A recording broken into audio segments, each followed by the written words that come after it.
Back to today's video. This is Anupama. आज मैं आप लोगों के लिए क्लास 12th की वीडियो लेके आई हूँ। क्लास 12th में हम लोग अल्कोहल, फिनॉल्स एंड ईथर्स का प्रेपरेशन ऑफ अल्कोहल टॉपिक कर रहे हैं, जिसमें मैंने आप लोगों को लास्ट वीडियो में हाइड्रोबोरेशन ऑक्सीडेशन के बारे में बताया था एंड आई होप कि आपको वो समझ में आया होगा। आज की वीडियो में हम लोग एक नया मेथड ऑफ प्रेपरेशन करेंगे which is called oxymercuration and demercuration. अब इस मेथड ऑफ प्रेपरेशन के बारे में मैं आपको बता दूं कि ये बोर्ड के एग्ज़ाम के पॉइंट ऑफ व्यू से इतना इम्पॉर्टेंट नहीं है, बट डेफिनेटली कॉम्पिटिटिव एग्जाम्स के पॉइंट ऑफ व्यू से ये काफ़ी इंपॉर्टेंट रिएक्शन माना जाता है। तो without wasting any time let us start the video and make sure that you watch the video till the end and subscribe to the channel and hit the like button if you like my efforts. So फटाफट से heading डाल लेंगे, oxymercuration and demercuration. Oxymercuration and demercuration. चलिए अब ज़रा सबसे पहले इसका ओवरऑल रिएक्शन देखते हैं। तो यहाँ पर हम कर क्या रहे हैं, हम यहाँ पर भी एडिशन ऑफ वाटर करेंगे टू एल्कीन्स। मैंने आपको बताया था, एक बार फिर से बता दे रही हूँ कि हम एडिशन ऑफ वाटर एल्कीन में दो तरीक़ों से कर सकते हैं। एक है हमारा डायरेक्ट मेथड और दूसरा है हमारा इनडायरेक्ट मेथड। ऑक्सीमर्क्यूरेशन, डीमर्क्यूरेशन जो आज हम लोग पढ़ेंगे और जो पुरानी वीडियो में हम लोगों ने पढ़ा था हाइड्रोबोरेशन ऑक्सीडेशन, ये दोनों ही method indirect addition of water के अंडर आते हैं। डायरेक्ट एडिशन में हम लोगों ने acid catalysed hydration of alkene पढ़ा था, जिसमें कि हम वाटर को ऐड करते हैं डायरेक्टली इनटू एल्कीन। यहाँ पर हम इनडायरेक्ट मेथड अप्लाई करेंगे। तो देखिए इसका ओवरऑल रिएक्शन कैसा होता है। मैंने मान लीजिए एक एल्कीन ले लिया है CH3 CH double bond CH2। इसमें हम सबसे पहले ऐड करेंगे मर्क्यूरिक एसीटेट। मर्क्यूरिक एसीटेट का मतलब CH3COO होल ट्वाइस Hg। ठीक है, तो यहाँ पे हमने क्या ऐड किया है, मर्क्यूरिक एसीटेट हम इसको बोलते हैं। क्या बोलते हैं? Mercuric acetate. आप इसको कहीं साइड में लिख सकते हैं, मर्क्यूरिक एसीटेट बोलते हैं। उसके बाद हम इसमें ऐड करते हैं वाटर। हम चाहें तो लिख दें कि इसी स्टेप में हमने इसके बाद क्या ऐड कर दिया है, वाटर। पहले मर्क्यूरिक एसीटेट, उसके बाद इसी स्टेप में हम वाटर ऐड करेंगे। सेकेंड स्टेप में हम इसमें ऐड करते हैं एक reducing agent in presence of an base. तो रिड्यूसिंग एजेंट में हमने NaBH4, ये एक रिड्यूसिंग एजेंट हमने ऐड कर दिया है इन प्रेजेंस ऑफ अ बेस, यानी कि OH नेगेटिव आयन हमें बेस का चाहिए होगा। तो दो स्टेप में ये रिएक्शन होगा। पहला स्टेप में हम मर्क्यूरिक एसीटेट ऐड करते हैं अलोंग विद वाटर, मतलब फॉलोड बाय वाटर। ये जो पहला स्टेप है इसी को हम बोलते हैं ऑक्सीमर्क्यूरेशन। और सेकंड स्टेप में हम NaBH4, ये क्या है, एक रिड्यूसिंग एजेंट। ये क्या है, एक रिड्यूसिंग एजेंट। हम यहाँ पर एक रिड्यूसिंग एजेंट ऐड कर रहे हैं इन प्रेजेंस ऑफ अ बेस, मतलब बेसिक मीडियम में हमें ये काम करना है। तो भाई रिड्यूसिंग एजेंट अगर हम ऐड कर रहे हैं तो इसका मतलब हम करा क्या रहे होंगे, रिडक्शन। तो जो भी प्रोडक्ट फर्स्ट स्टेप में बना है, यानी कि ऑक्सीमर्क्यूरेशन में बना होगा, उसको हम रिड्यूस करेंगे सेकेंड स्टेप में, और सेकेंड स्टेप को हम क्या बोलते हैं, डीमर्क्यूरेशन, या आसान भाषा में आप रिडक्शन भी बोल सकते हैं। और इस स्टेप के बाद हमें हमारा अल्कोहल मिल जाएगा। यहाँ पर जो एडिशन ऑफ अल्कोहल होगा वो आपका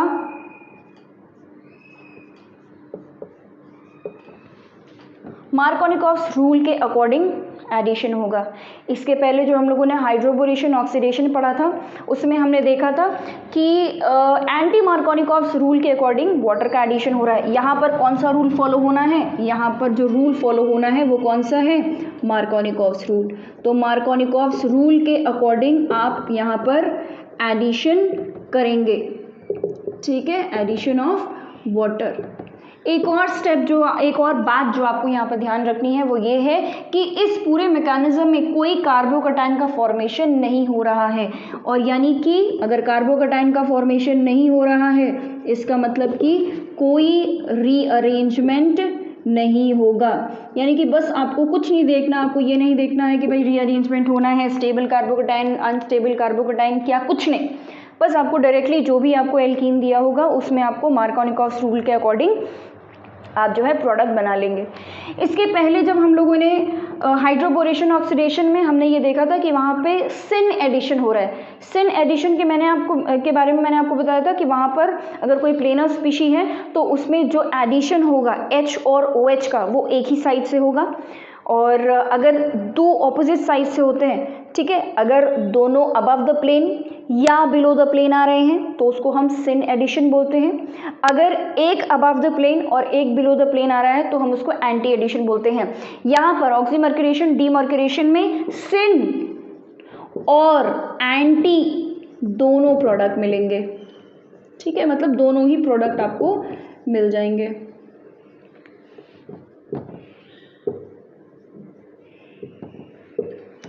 ठीक है, चलिए एक और चीज़ जो यहाँ पे मैं साथ ही साथ बता दूँ कि रेट ऑफ रिएक्शन, हम जनरली इसके बारे में बात करते हैं। अगर मैं रेट ऑफ रिएक्शन की बात करूँ तो रेट ऑफ रिएक्शन डिपेंड करता है किसके ऊपर, एल्कीन के ऊपर, या आप ये कह लो कि ये जो एल्कीन है ये कितनी आसानी से एडिशन रिएक्शन करा लेगा, इस बात पे डिपेंड करता है। और वो कौन डिसाइड करता है कि ये जो एल्कीन है उसमें न्यूक्लियोफिलिक कैरेक्टर कितना अच्छा है, ठीक है। तो rate of reaction is directly proportional to nucleophilic character of alkene. Nucleophilic character of alkene पर ये कंप्लीटली डिपेंड करेगा। न्यूक्लियोफिलिक कैरेक्टर का मतलब कि उसके पास कितने इलेक्ट्रॉन्स है किसी दूसरे को देने के लिए, ठीक है, कितना ज़्यादा इलेक्ट्रॉन है किसी दूसरे को देने के लिए, इसी को तो हम बोलते हैं न्यूक्लियोफाइल। तो मतलब कि यहाँ पर अगर मान लीजिए ये हमारा एल्कीन है, अगर यहाँ कहीं पर आपको इलेक्ट्रॉन डोनेटिंग ग्रुप अगर दिख जाता है लगा हुआ, तो भाई इलेक्ट्रॉन डोनेटिंग ग्रुप क्या करेगा, इलेक्ट्रॉन्स को डोनेट करेगा किसी दूसरे को देने के लिए, ठीक है। वहीं अगर यहाँ पर इलेक्ट्रॉन विड्रॉइंग ग्रुप लग जाता है मान लीजिए इस वाले कार्बन पे, तो उस केस में क्या होगा, इलेक्ट्रॉन विड्रॉइंग ग्रुप अपने पास ही इलेक्ट्रॉन रखेगा, देगा ही नहीं किसी और को, ठीक है, किसी और को देने के लिए इलेक्ट्रॉन अवेलेबल ही नहीं है, तो उसका न्यूक्लियोफिलिक कैरेक्टर कम हो गया। तो यहाँ पे आप लिख सकते हैं कि इलेक्ट्रॉन डोनेटिंग ग्रुप्स इंक्रीज करता है क्या, न्यूक्लियोफिलिक कैरेक्टर, ठीक है। Electron donating group will increase the nucleophilic character, आप ये लिख सकते हैं, ये जब इंक्रीज होगा तो ये भी इंक्रीज होगा। I hope this is clear. One by one इसका मैकेनिज्म करते हैं। पहले हम ऑक्सीमर्क्यूरेशन करेंगे और उसके बाद फिर डीमर्क्यूरेशन। लिख लीजिए इसको। तो मैकेनिज्म स्टार्ट करते हैं। मैकेनिज्म पहले हम लोग ऑक्सीमर्क्यूरेशन और उसके बाद डीमर्क्यूरेशन करेंगे। अब देखिए ऑक्सीमर्क्यूरेशन में करना क्या है, पहले तो मैं आपको बताती हूँ कि जो हमने रिएजेंट यूज़ किया है उसको हम किस तरीके से मैकेनिज्म में रिप्रेजेंट कर सकते हैं। जो मैंने रिएजेंट यूज़ किया है वो एक्चुअल में है क्या, CH3COO होल ट्वाइस Hg, ठीक है, मर्क्यूरिक एसीटेट जिसको हम बोलते हैं, आप चाहे तो यहाँ लिख भी सकते हैं, क्या बोलते हैं इसको, मर्क्यूरिक एसीटेट, ओके। ना इसको हम ऐसे भी लिख सकते हैं Hg, ये बेसिकली है क्या, COO CH3 एक इस तरफ और COO CH3 एक इस तरफ, ये तो मतलब हुआ। अब ये हर बार COO CH3 लिखने से बेहतर है कि हम इसको इस तरीके से रिप्रेजेंट कर सकते हैं, ACO एसीटेट आयन के लिए ये है HgACO, ठीक है, या फिर कहीं कहीं पर अगर हमें ज़रूरत पड़ी तो हम ऐसे भी लिख सकते हैं, ठीक है। तो इसका मतलब क्या हुआ, मर्क्यूरिक एसीटेट, इसका जो CH3COO वाला पार्ट है उसको हमने ACO एसीटेट आयन को इस तरीके से रिप्रेजेंट किया हुआ है। चलिए अब ज़रा मैकेनिज्म देखते हैं। हमने यहाँ पर हमारा एल्कीन ले लिया, ठीक है, और हमने इसका रिएक्शन करा दिया है मर्क्यूरिक एसीटेट का के साथ, जिसको हम ऐसे लिख सकते हैं, ठीक है। अच्छा अब देखिए होगा क्या कि ये जो पाई बॉन्ड के इलेक्ट्रॉन्स है, ये वाला पाई बॉन्ड दोनों में से एक ये जो पाई बॉन्ड है ये टूट जाएगा, और ये जैसे ही टूटेगा वैसे ही यहाँ पर ये Hg अपना एक AC के साथ बॉन्ड तोड़ देगा, OAC मर्क्यूरी और ऑक्सीजन इन दोनों के बीच का ये बॉन्ड टूट जाएगा, और ये मर्क्यूरी अब यहाँ पर आके बॉन्ड बनाने लगेगा और एक ब्रिज्ड कंपाउंड बना लेगा, जिसको हम इस तरीके से दिखाएंगे। ठीक है, ये बॉन्ड टूटा, ऑक्सीजन इलेक्ट्रॉन ले गया, ऑक्सीजन -1 के बाहर। ठीक है, और ये जो Hg है इसके ऊपर पार्शियल पॉजिटिव चार्ज आ जाएगा, इसके ऊपर पार्शियल लगा दे तो ज़्यादा सही है, partial positive charge partial negative charge. तो ये क्या है, ये एसीटेट आयन बाहर निकल गया।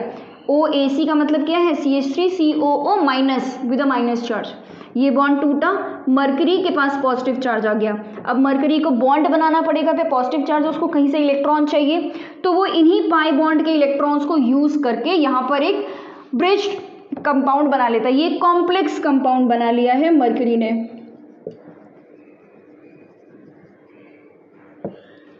ठीक है, ये कॉम्प्लेक्स कंपाउंड बन गया है मरकरी का। अब देखिए, मरकरी 2 बॉन्ड बना रहा है तो उसके ऊपर कोई चार्ज नहीं, ये पार्शियल चार्ज तब आ रहा है जब ये इलेक्ट्रॉन्स टूट रहे हैं। इनफैक्ट आप हटा दीजिए, कहीं ऐसा ना हो कि आप कंफ्यूज हो कि भाई 2 बॉन्ड बना रहा है और पॉजिटिव चार्ज लगा, नहीं, जब वो 2 बॉन्ड बनाएगा तो मरकरी के ऊपर कोई चार्ज नहीं। लेकिन यहाँ पर मरकरी 3 बॉन्ड्स बना रहा है, 3 बॉन्ड्स बना रहा है, इसका मतलब कि उसने अपने इलेक्ट्रॉन्स देकर बॉन्ड बनाए होंगे, है कि नहीं भाई। ये वाला बाई बॉन्ड टूटकर ये बॉन्ड बन गया, यहाँ पर जो पाई बॉन्ड था वो बॉन्ड टूटकर यहाँ बॉन्ड बन गया। लेकिन इस कार्बन के साथ जो बॉन्ड बनाया है मरकरी ने, ये कैसे बनाया होगा, अपने खुद के इलेक्ट्रॉन्स देकर। ठीक है, तो यहाँ पर मरकरी के ऊपर एक्स्ट्रा बॉन्ड बना रहा है, वो 2 बनाता है 3 बना रहा है अपने खुद के इलेक्ट्रॉन्स देकर, इसलिए पॉजिटिव चार्ज आ गया। अब हमें क्या करना है, इसमें दूसरा रिएजेंट हमारा कौन था, वाटर। अब हम इसमें वाटर ऐड करेंगे। ठीक है, वाटर ऐड कैसे होगा, देखिए ज़रा।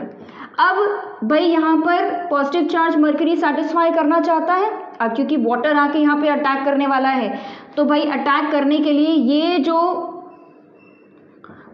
मरकरी के ऊपर पॉजिटिव चार्ज है, इस पॉजिटिव चार्ज को इस बॉन्ड के इलेक्ट्रॉन्स ने सेटिस्फाई कर दिया। ठीक है, यानी कि मरकरी ने जो इलेक्ट्रॉन्स देकर ये बॉन्ड बनाए थे, है ना, ये वाला बॉन्ड के इलेक्ट्रॉन्स किसके हैं, दोनों इलेक्ट्रॉन्स मरकरी के हैं। तो मरकरी ने ये बॉन्ड अपने इलेक्ट्रॉन्स को देकर बनाए थे, इसलिए उसके ऊपर पॉजिटिव चार्ज आ गया था। अब उसने अपने इलेक्ट्रॉन्स वापस ले लिए ताकि उसका पॉजिटिव चार्ज हट जाए, लेकिन जब उसने इलेक्ट्रॉन्स वापस ले लिए तो इस कार्बन के पास इलेक्ट्रॉन की कमी हो गई। इस कार्बन के ऊपर कौन सा चार्ज आने लग गया है, पॉजिटिव। इस पॉजिटिव चार्ज को सेटिस्फाई करने के लिए कौन आ जाएगा, ऑक्सीजन। इनफैक्ट हम ऐसे लिख भी लें कि CH3CH2, यहाँ कौन आ गया, Hg। यहाँ पर Hg ने बॉन्ड तोड़ दिया है और अब उसके ऊपर से जो पॉजिटिव चार्ज है वो हट गया। पॉजिटिव चार्ज आ किस पे गया है, इस कार्बन के ऊपर, क्योंकि दोनों इलेक्ट्रॉन ले गया Hg। अब ये जो वाटर है ये क्या करेगा, वाटर अपने लोन पेयर्स को यूज करके क्या करेगा, यहाँ पर बॉन्ड बना लेगा। ठीक है, वाटर में ऑक्सीजन है, ऑक्सीजन के पास लोन पेयर्स है, इन लोन पेयर्स को यूज करके उसने यहाँ पर इलेक्ट्रॉन्स को देकर बॉन्ड बना लिया। अब जरा देखें इसके आगे क्या होगा, यहाँ हो गया है CH3CH2, यहाँ HgOAC। ठीक है, अच्छा, अब उसके बाद यहाँ आ गया है oxygen with 2 hydrogen atom, water add हो गया, यहाँ पर वाटर का एडिशन हो गया। अब क्योंकि ऑक्सीजन ने अपने खुद के इलेक्ट्रॉन्स देकर इसके साथ बॉन्ड बनाया, इसलिए ऑक्सीजन के ऊपर प्लस चार्ज।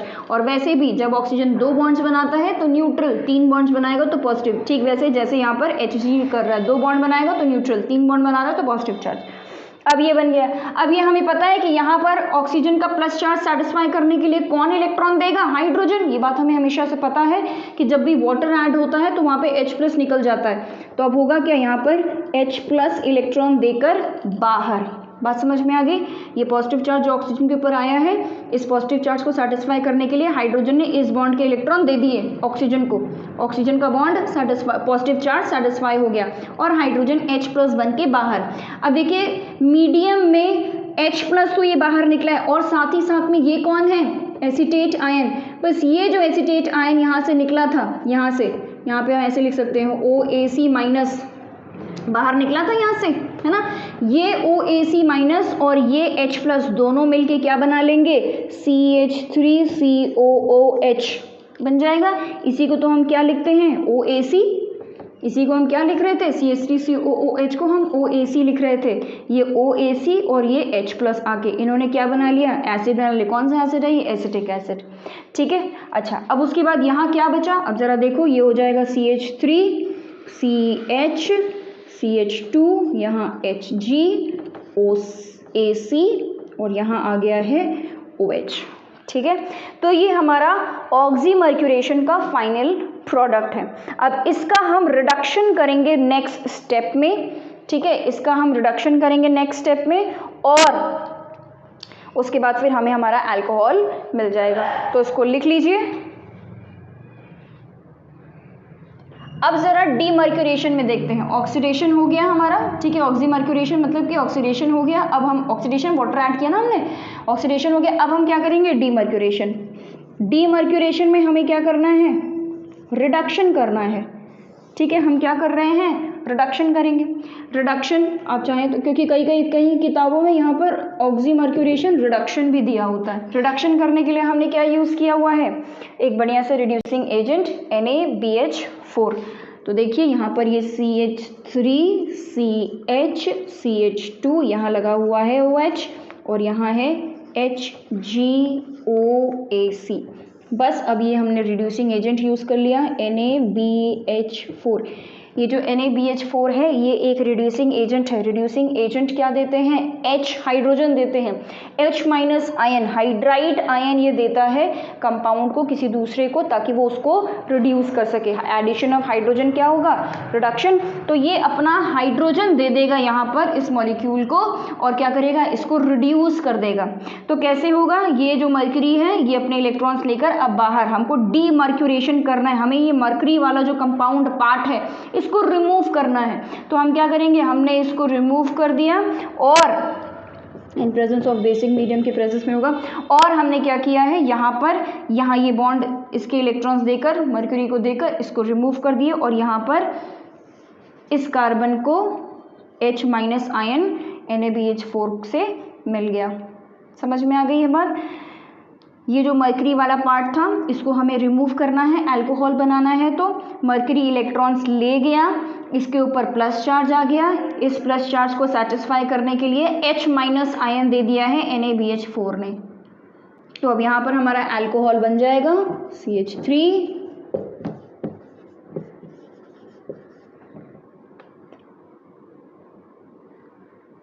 अल्कोहल। इस तरीके से हमारा अल्कोहल का प्रिपरेशन हो गया है। सो फाइनली यहाँ पर हम वीडियो वाइंड अप कर रहे हैं। आज हम लोगों ने ऑक्सीमर्क्यूरेशन, डीमर्क्यूरेशन के बारे में पढ़ लिया है।